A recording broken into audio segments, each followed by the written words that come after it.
Welcome, guys. I've got a very, very important presentation for you guys today on joint ventures. So, guys, what a joint venture is, it's a business relationship you have where both parties win. So to put in a fitness circumstance, something, very easy, most people would know, is you refer people to a local physio or chiro and they refer you people back. The chiro makes money, you make money, you all help more people. It's all, all happy days. Now, guys, I'm definitely not perfect. I know a lot of people might kind of try and think that everyone's perfect, but I recently set up a JV and one that could be really, really incredible, and I fucked up like big time. Now, I want to let you guys know that not everyone's perfect with their joint ventures and setups, but setting up like really powerful JVs for your business is going to be an incredible way that you can grow your business. Okay, so I'm going to cover through a couple of the issues that happen, guys, but I first want to conceptualize it. So the best JVs that you guys will have as fitness business owners is one to a chiro and physio where you can send your members there safely. They don't let your members stop training, or they don't advise them to stop training, and they send members back to you is a really, really great one. Or potentially they can pay you money as well. Now, you've got like joint ventures with sporting clubs and affiliations where they send you members and you help out at their club, or maybe pay them financially and things like that. So I hope you kind of understand the general concept of a joint venture is where that both parties win and both parties have a massive benefit to have a really, really good business relationship with each other. Now, guys, I've just got 5 clear guidelines today that I want you guys to follow. And I knew these guidelines myself, right? And I've been well trained on it and I've had some amazing JVs, but it's just a really fucking good kick up the ass for me. And I know that someone watching this or listening to this is going to get a little bit of value as well. So I wanted to share it with you. So guys, when you're setting up a joint venture, it's really, really important at the start that you have clear guidelines and understanding of the deal, right? So each person knows what they're getting.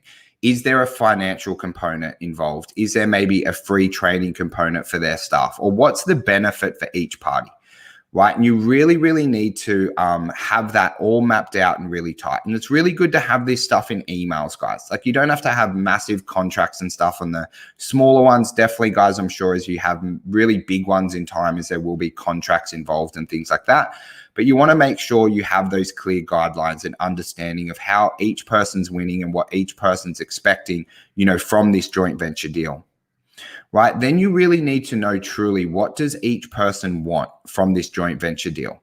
Say if we're using the physio chiro, for example, you might just want a place where you can send your members, right? They get looked after really, really well to train at their full capacity as quickly as possible. And they don't get told to completely stop training unless that's 100% necessary, which is one we commonly set up within the gyms, right? Obviously, the physio within this circumstance wants more members, right? And they want to increase their revenue. So it's really great for their business. They might want to increase their brand a little bit as well and get more involved, right? And you might want members coming back, okay? With one of the physios chiros we aligned with, we didn't want their members coming back necessarily, as we wanted a financial amount. So they paid us like $400 a week for us to send all our members there, okay? But you really want to map out that. And that's just a conversation you have with the owners, managers, like before you kind of get into these deals, right? And you can change them along the way, of course, because we're going to cover some weekly checkups and things like that, and then monthly. But you want to just go into that deal knowing exactly what each person wants. Then you want to also always check the quality and the results regularly. Okay, so are you fulfilling your obligation and duty as being a business owner of your word, where you're fulfilling what you said you would fulfill, right? Are you sending the members, or are you going to the trainings? Are you doing your part of the deal? Then you also need to make sure that they're fulfilling their part of the deal, right? And everyone needs to be held accountable on this. And you want to check the results regularly, okay? One of the things with the physios chiros is we would like track with them every week how many members we sent them, like what the results were. We want like feedback on how their progression's going and things like that. And then also, guys, if you're doing a JV where someone's sending you members back your way, is you want to track that and what the results are. What's the lead quality, or are you getting paid on time and things like that? Right. And you do with the follow-up times, guys, it's really, really heavy in the first month. So during the first month or maybe even 2 months, you're probably going to be meeting up with them weekly, right? As this thing's getting off the ground, making sure that any kinks or any issues are really being, ironed out, and it's going to be a really, really smooth relationship.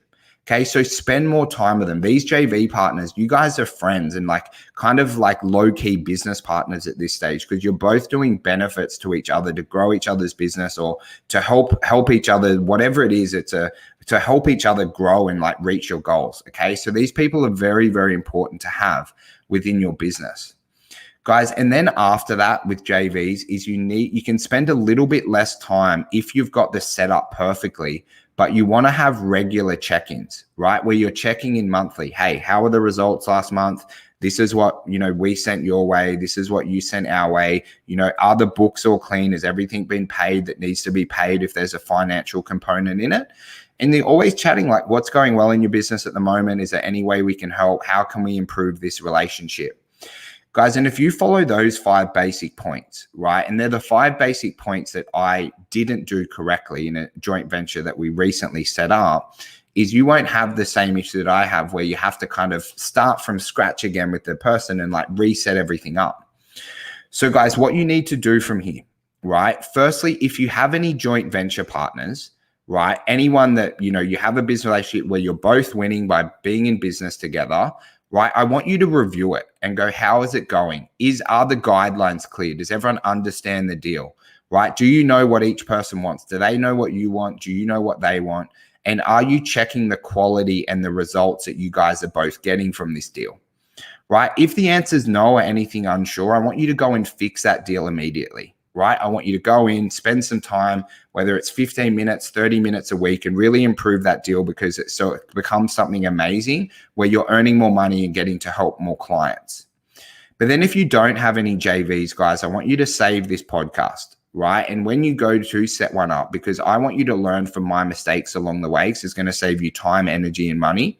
So I want you to make sure that you come across this again and have a re-listen or a re-watch of this video so that you don't make these very, very basic mistakes.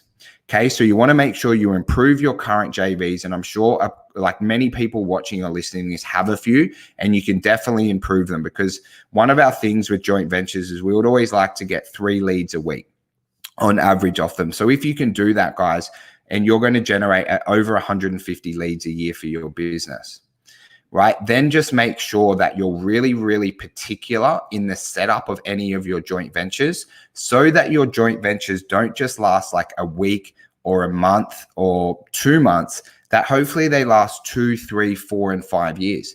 And in any of those long-term relationships, guys, the ones that last 2, 3, 4, and 5 years, there's going to be big business changes for both people along those times. There'll be new staffing, all that kind of stuff, new systems. So you really have to be involved with your joint venture partners to get the most out of them.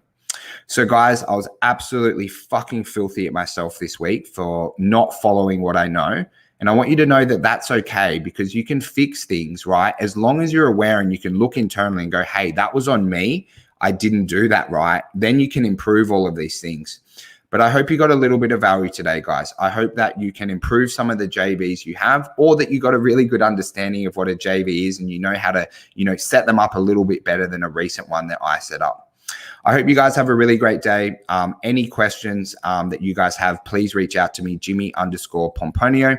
And guys, just as a little bonus, we're actually giving away $1,000 for someone who screenshots our podcast episode and then also shares it in their Instagram and tags me. So we're going to be running that over the next month. So make sure you jump on the podcast, screenshot it, tag me in it. I'd love to see a couple of thoughts in there. And then we're going to database everyone that does it. And, hopefully you'll be the person that earns that $1,000.